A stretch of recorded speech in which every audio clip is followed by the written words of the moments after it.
Je reviens sur le cas d'Éric Dénessier, suicidé à l'insu de son plein gré. Vous savez, parfois vous faites des vidéos qui vous paraissent importantes, vous faites 300 vues, et puis parfois des choses un peu plus légères, vous faites beaucoup de vues, mais là au moins, comment dire, les abonnés TikTok, je crois 25 ou 28 000 vues, presque 3 000 sur Facebook. Les gens, ça les a intéressés, il y avait des commentaires et tout, et ils prennent conscience, et c'est quand même bien de s'apercevoir de ce qui se passe, de la démocratie française, avec des tontons flingueurs. Donc quand la vérité dérange, on la fait taire. Éric Dénessier est une voix dissonante sur le conflit en Ukraine. Il a été retrouvé sans vie. Il accusait les États-Unis et l'Ukraine d'être largement responsables de la guerre. Bien entendu, sa famille conteste l'hypothèse du suicide. Et vous allez comprendre en 1 minute et demie de son interview ce qu'il dit.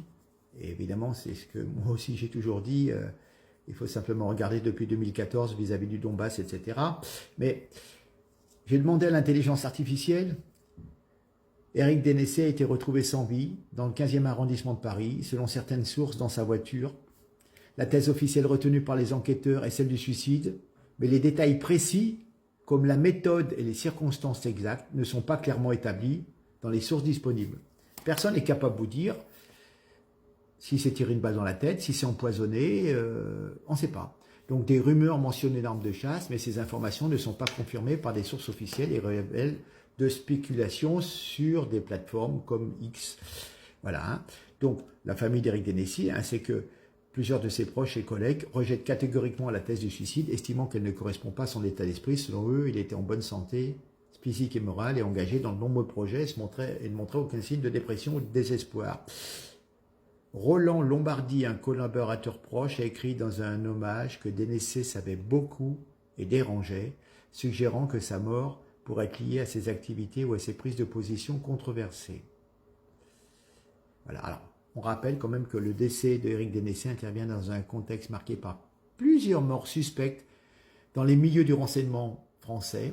3 agents de la GSI se sont décédés dans des circonstances troubles entre janvier et juin, alimentant les spéculations sur une possible série d'événements ciblés.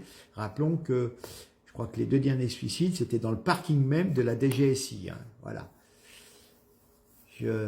C'est quand même un sacré scénario, là. Vous êtes dans votre boîte, vous allez vous suicider dans le parking, ou on vous suicide, je ne sais pas.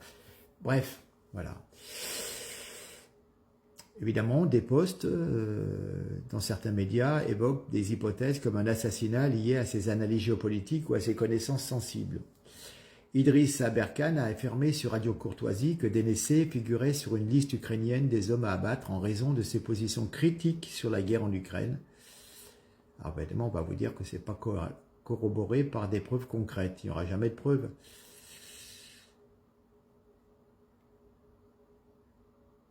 Alors, enfin, il était aussi connu pour ses positions non alignées, critiquant notamment la politique américaine, l'OTAN, la bande d'Alstom à General Electric, et puis sur les narratifs comme le 11 septembre ou la guerre en Ukraine. Voilà.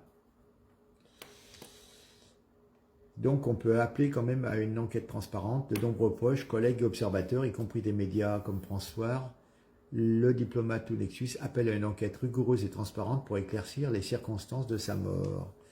Le silence relatif des grands médias mainstream sur ce décès alimente également les suspicions. Voilà, car c'était une figure respectée dans les milieux du renseignement et de l'analyse géopolitique. Il avait quand même une carrière variée, il savait de quoi il parlait. Hein. Il était connu pour son engagement en faveur de causes comme celle de l'Arménie et pour ses analyses critiques des politiques occidentales.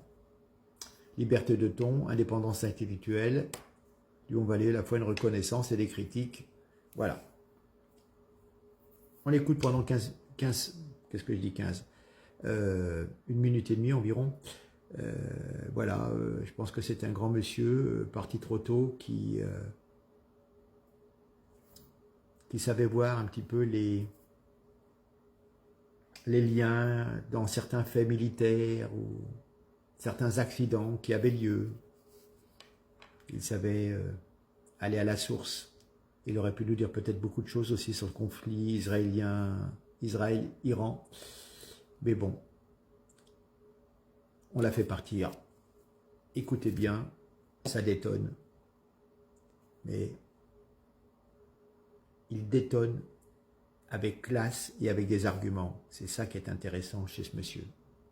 Merci pour votre écoute et rendons-lui ce dernier hommage. Merci. Zelensky n'est plus un président légitime, il n'a pas fait d'élection. Je rappelle que même pendant la Seconde Guerre mondiale, à la fin de la Seconde Guerre mondiale, Churchill a fait des élections. D'ailleurs, il a perdu son poste de Premier ministre dès la fin du conflit. Zelensky reste. Donc on est face à un... Et personne ne proteste. Et personne ne proteste. Bon, après, il faut aussi reconnaître que le gouvernement ukrainien relève plus d'un gang que d'un gouvernement, en s'enrichissant à tour de bras depuis le début de ce conflit, avec tirant parti ou en détournant les aides. On sait qu'un tiers des matériels militaires livrés se retrouvent dans des réseaux criminels. Voilà, il y a de la corruption en Russie, on l'a dit tout à l'heure, mais elle n'a rien de commun avec ce qui se passe en Ukraine. Et donc, tous ont intérêt à ce que ça continue jusqu'au bout. Mais je pense que de la même manière, l'un et l'autre, c'est moins le cas pour Netanyahou depuis ces derniers jours. Zelensky a toujours cette peur d'être poursuivi en justice aussi. Enfin, mis en cause, pas poursuivi en justice, parce que beaucoup de gens en Ukraine considèrent qu'il les a plongés dans la guerre, de manière excessive. Et d'ailleurs, c'est ressorti au moment de l'offensive sur Koursk, puisqu'un certain nombre de membres du Parlement ont dit mais cette offensive est totalement stupide, elle va encore plus radicaliser les Russes contre nous. Et d'ailleurs, on l'a vu très rapidement, les Russes qui ont toujours dit qu'ils étaient prêts à négocier ont des positions de plus en plus dures. Parce que, en dehors du fait que c'était une faute tactique et stratégique d'attaquer les Kursk, c'est surtout une faute psychologique. Puisque c'est quand même à des endroits où les plus grandes offensives allemandes de la Seconde Guerre mondiale ont eu lieu. Et attaquer, notamment avec quelques chars Léopard, cette zone-là, même s'il n'était absolument pas défendu, psychologiquement, ça n'a fait aussi que resserrer les liens autour de Poutine, même si en Russie, les gens, comme tout le monde, en ont assez de cette guerre.